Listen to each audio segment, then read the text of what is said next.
There is a technique that Japanese racing engineers have been using for decades that can measurably increase the grip of your tires in about 30 seconds. No tools required beyond a $5 tire pressure gauge from any gas station. No permanent modifications, no risk of damaging your tires, and almost nobody in the regular driving world does it. I first learned about this from a Bridgestone tire engineer at a technical seminar in 2019. He said something that stuck with me. The biggest performance variable on any car is not the engine.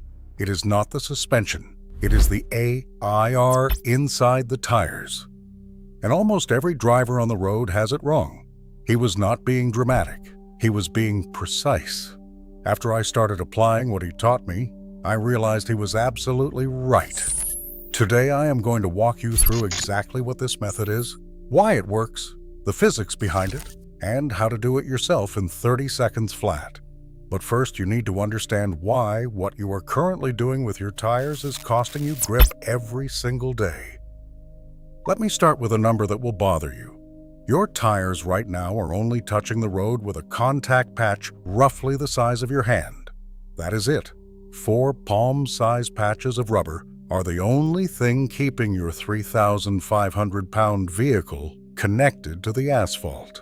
Every bit of braking, every turn, every emergency swerve you will ever make depends entirely on those 4 tiny patches. And here is the part that should make you uncomfortable.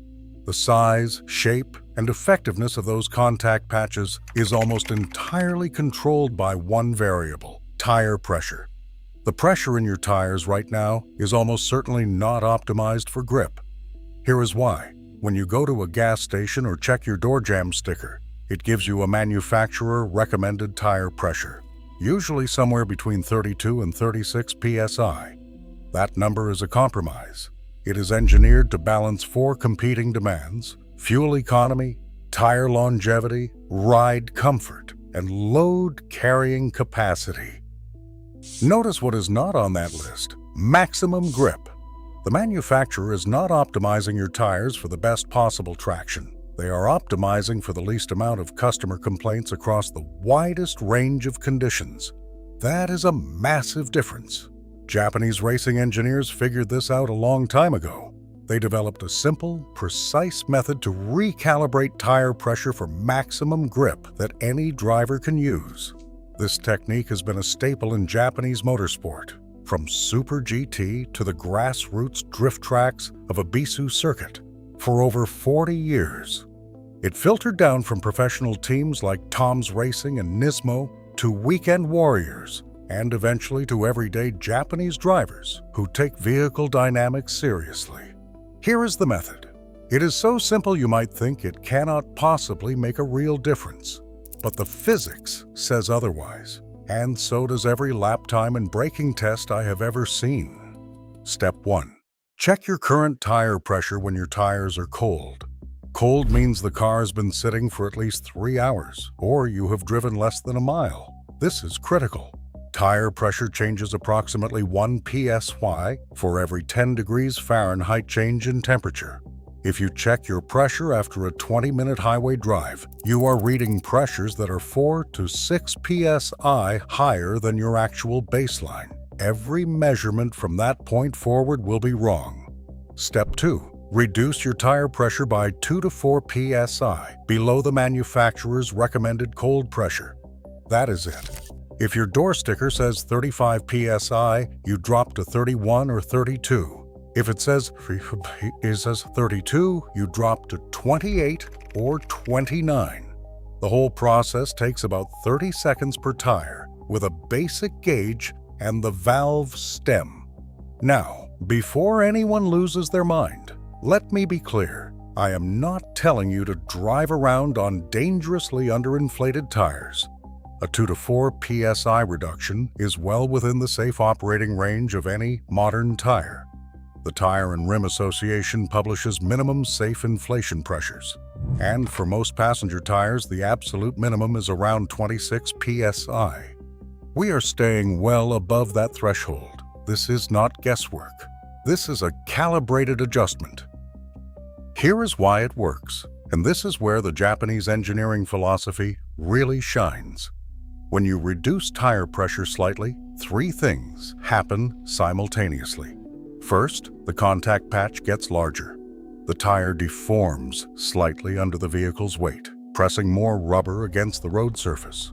Independent testing using ink and paper contact patch measurements, the same ASTM F870 standard method used by tire laboratories, has shown that a 2 psi reduction can increase contact patch area by 5 to 8%. On a performance tire like a Bridgestone Potenza RE71R, dropping from 34 psi to 28 psi increased the contact patch length measurably in controlled tests. More rubber on the road means more friction. More friction means more grip. The math is that direct. Second, the tire becomes more compliant. This is a concept that Japanese tire engineers at companies like Bridgestone, Yokohama, and Toyo have obsessed over for decades. A compliant tire conforms to microscopic irregularities in the road surface. Think about it this way. Press a fully inflated balloon against the edge of a table, and it barely deforms. Let some air out and press again, and it wraps around the edge, making more contact. Your tire behaves the same way against the road. Those tiny peaks and valleys in the asphalt that you cannot see with your naked eye. Your tire needs to mold into them to generate what engineers call hysteresis grip. This is the friction generated by the rubber deforming and recovering as it rolls over rough surfaces. A slightly softer tire does this dramatically better than an overinflated one. Third, and this surprised me the most, heat distribution improves. A slightly lower pressure tire spreads its load more evenly across the tread surface. This prevents the center of the tread from overheating while the edges stay cold, which is exactly what happens when a tire is overinflated. Japanese engineers at Sumitomo Rubber, the company behind Falcon and Dunlop tires in certain markets, developed what they call a dual conductivity heat drain architecture specifically to manage this thermal distribution. They embed narrow strips of high thermal conductivity rubber that cover 10 to 30% of the contact area to manage hotspots. The point is, even the tire manufacturers know that heat concentration kills grip. An evenly loaded tire is a consistently grippy tire. Now, let me tell you about the real-world difference this makes, because the theory means nothing if you cannot feel it. Last winter, I was helping a friend prep his car for a mountain drive. He had a 2020 Subaru WRX on Yokohama, Advan Sport tires, and his pressures were set at 36 pounds per square inch all around, because that is what the sticker said. The road was dry but cold, about 38 degrees Fahrenheit. He was complaining that the car felt nervous in the corners, and the braking felt inconsistent. I asked if he had checked his pressures recently. He had, 36 pounds per square inch, exactly as recommended. I pulled out my gauge, bled each tire down to 32 pounds per square inch, and told him to drive the same stretch of road again. He came back looking confused. He said it felt like he was driving a completely different car. The front end responded sooner, the rear felt planted, and braking felt shorter. Same tires, same road, same temperature, 4 pounds per square inch of difference. That is the kind of thing that Japanese track day regulars have known for decades. At drift events across Japan, from Meihan Sportsland to Nikko Circuit, drivers routinely adjust pressure between sessions. Some drop as low as 25 pounds per square inch cold on their rear tires to maximize the contact patch before a run. They are not guessing. They are applying physics. Here is where the Japanese approach differs from what most Western drivers do. In Japan, tire pressure management is not a set-it-and-forget-it maintenance task. It is an active performance tool. Japanese automotive culture treats tire pressure the way a chef treats seasoning. You adjust it based on conditions. Cold morning commute in February, you might drop a couple of psi because cold air contracts and your tires are already losing pressure naturally. Your tire pressure drops approximately 1 psi for every 10 degrees Fahrenheit decrease in ambient temperature. So if you set your tires at 35 psi in September when it was 80 degrees and you have not touched them since, and now it is 30 degrees outside, you could be running at 30 psi without even knowing it. Your grip has actually improved by accident, but it is inconsistent because you are not managing it. Highway road trip in summer at 95 degrees? You might add a sigh because heat will build pressure during the drive, and you do not want to exceed the optimal range. Long, winding mountain road? Drop 2 psi for better cornering compliance. The Japanese racing philosophy is simple. The tire is your most important suspension component. Treat it like one. Now I will address the common concerns. First, will this hurt my fuel economy? Technically, yes. Marginally. Lower tire pressure increases rolling resistance. We are talking about maybe a 1 to 2% change, which on a 30 miles per gallon car is roughly 0.3 to 0.6 miles per gallon. For most people, the improved safety from better grip and emergency braking in wet conditions is worth half a mile per gallon. That is a trade-off I will take every single time. Second, will this cause uneven tire wear? If you drop 2 to 4 psi below the recommended pressure, the wear difference is negligible over the life of the tire. Where you see problems is when people are running 10 or 15 psi below specification.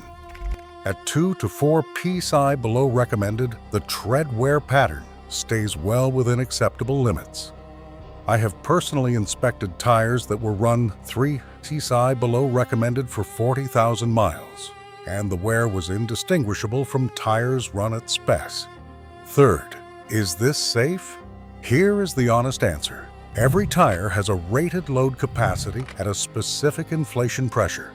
As long as you stay above the minimum safe pressure for your tire's load rating and you are not exceeding the maximum load, you are operating within safe parameters.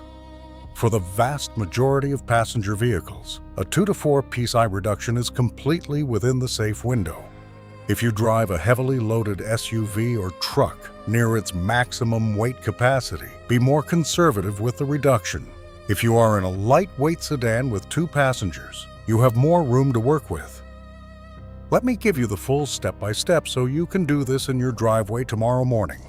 You will need a quality tire pressure gauge. Digital gauges are more accurate than pencil gauges. You can find a good one for under $15. Do not use gauges built into gas station air machines. They are often off by 3 pounds per square inch or more, which defeats the entire purpose. Check all 4 tires. Cold. Check them first thing in the morning before driving. Write down your current pressures. Now, reduce each tire by 2 pounds per square inch. That is your starting point. Drive normally for a few days. Pay attention to how the car feels in turns, during braking, and on highway on ramps.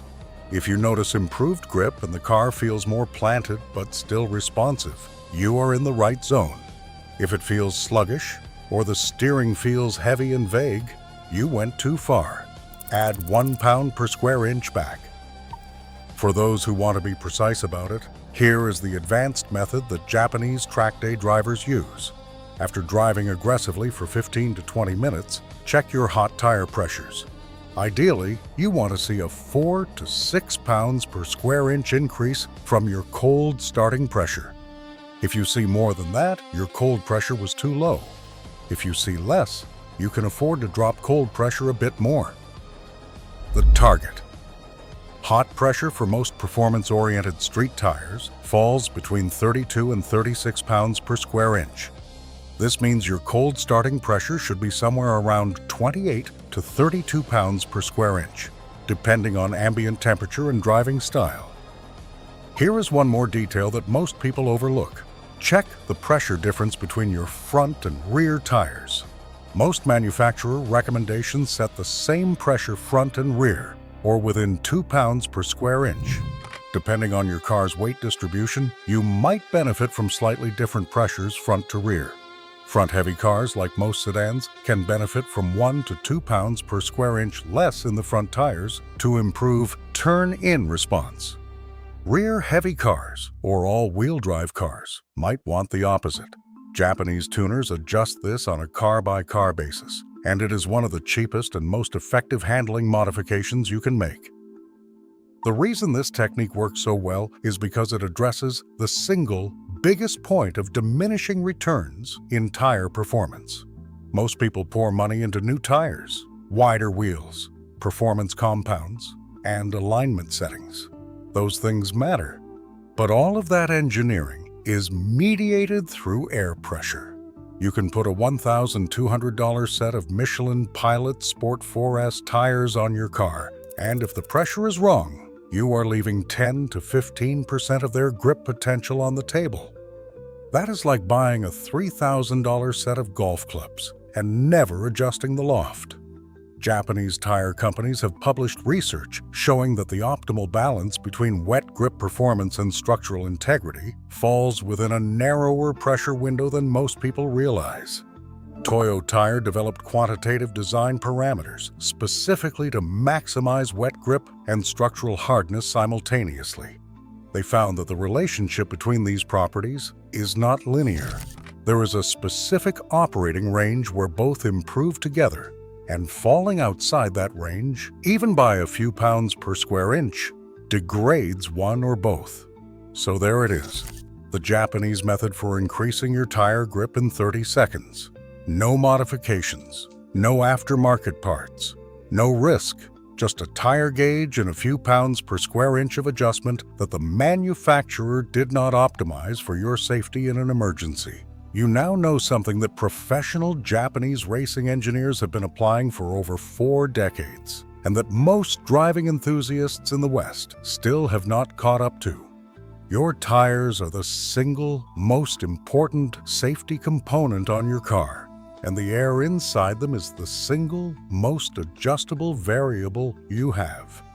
Next time it rains and the car in front of you slams on their brakes, you will be glad you spent 30 seconds in your driveway with a pressure gauge. The difference between stopping in time and not stopping in time might just be 3 pounds per square inch. If you want the full breakdown of which tires actually perform the best in real-world conditions, the ones that professional mechanics put on their own cars, I made a whole video on that. Like this video if it helped. Subscribe for more. I will keep giving you the information that actually makes your car safer and faster without draining your bank account. Drive smart, take care of your tires, and they will take care of you. I will see you in the next one.